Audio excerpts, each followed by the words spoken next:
ছাত্ৰ ছাত্ৰীসকল তোমালোকক মোৰ চেনেললৈ স্বাগতম জনাইছোঁ। আজি তোমালোকৰ বাবে মই লৈ আহিছোঁ BA 4th চেমৰ ভাষা বিজ্ঞান অসমীয়া মেজৰ পেপাৰখনৰ কেইটামান ইম্পৰ্টেণ্ট কুৱেশ্যন। আহা আমি ভিডিঅ'টো আৰম্ভ কৰোঁ।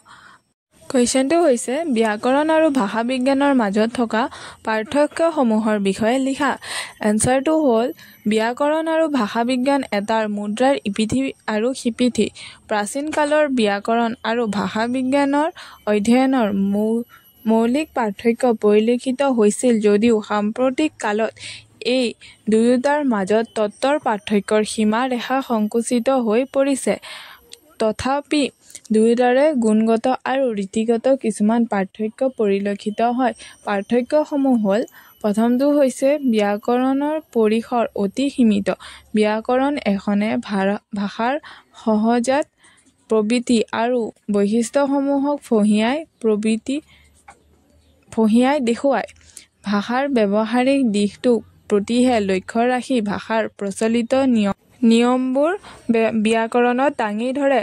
সাধাৰণতে ব্যাকৰণ এখনত ভাষাৰ লিখিত অৰ্থাৎ মান্য ৰূপটোহে বিশ্লেষণ থাকে।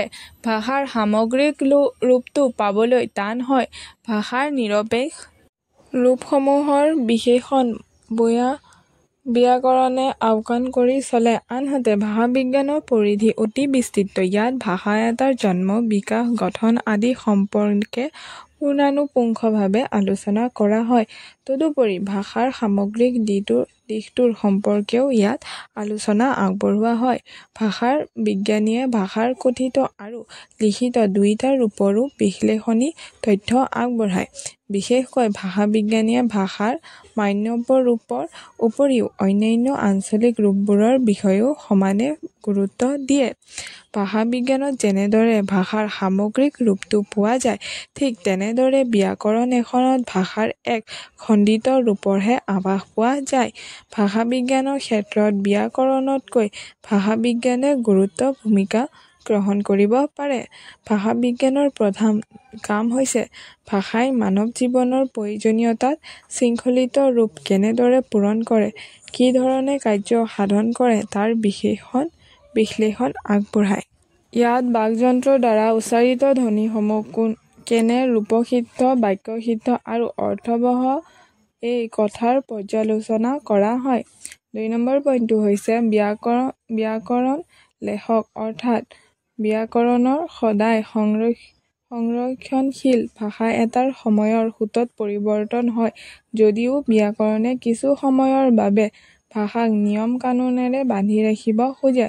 অৱশ্যে ব্যাকৰণৰ নীতি নিয়ম সলনি নকৰিলেও সময়ৰ সোঁতত ভাষাই নিজে নিয়ম কানুন সলনি কৰে। ব্যাকৰণেও তেতিয়া ভাষা অনুসৰণ কৰিব লগা হয়।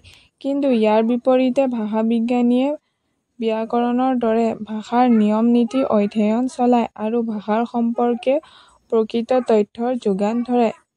আনহাতে ভাষাৰ পৰিৱৰ্তনলৈ লক্ষ্য ৰাখি ভাষা বিজ্ঞানীয়ে ভাষাৰ প্ৰচলিত ৰূপৰ বিষয়েও সময়ে সময়ে অধ্যয়ন চলায়। ৩ নম্বৰ পইণ্টটো হৈছে ভাষা বিজ্ঞানীয়ে ভাষাৰ বিশেষ ৰূপৰ পৰা সামান্য ৰূপলৈ অধ্যয়ন চলায়। আনহাতে ব্যাকৰণত ভাষাৰ এক বিশেষ ৰূপহে বিশ্লেষণ কৰা হয়। পৃথিৱীৰ প্ৰতিটো ভাষাৰ গঠন পদ্ধতি সুকীয়া যদিও ভাষা বিজ্ঞানীয়ে কিছুমান তত্ত্বৰ সহায়ত ভাষা অধ্যয়ন কৰে। সেয়েহে ভাষা বিজ্ঞান সাৰ্বজনীন হ'ব পাৰে। কিন্তু ঐতিহাসিক পৰিৱৰ্তনৰ বাবে একে মূলৰ পৰা অহা ভাষাৰ ব্যাকৰণো বেলেগ বেলেগ হ'ব পাৰে। ৪ নম্বৰ পইণ্টটো হৈছে ব্যাকৰণ আৰু ভাষা বিজ্ঞান দুটাৰে ভাষাৰ লগত অংগাংগী সম্পৰ্ক আছে।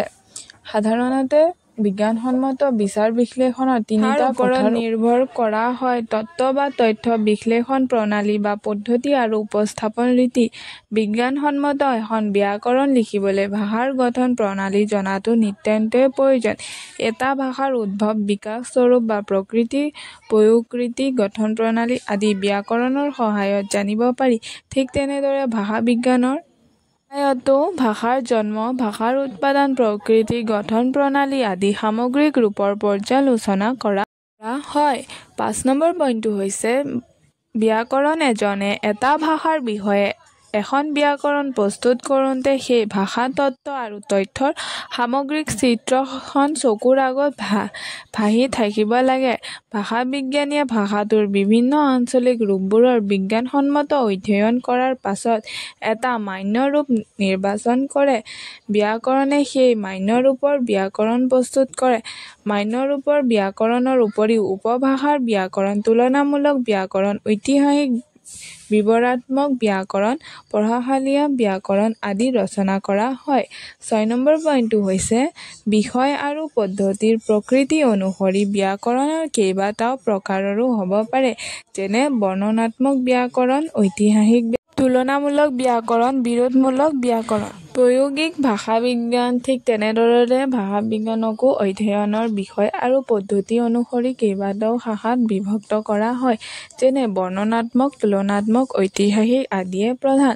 এইকেইটাৰ উপৰিও মনোভাষাবিজ্ঞান, সমাজ ভাষাবিজ্ঞান, প্ৰায়োগিক ভাষাবিজ্ঞান আদি নতুন নতুন ভাষাবিজ্ঞানৰ অধ্যয়ন প্ৰকাৰ পোৱা যায়। ধন্যবাদ।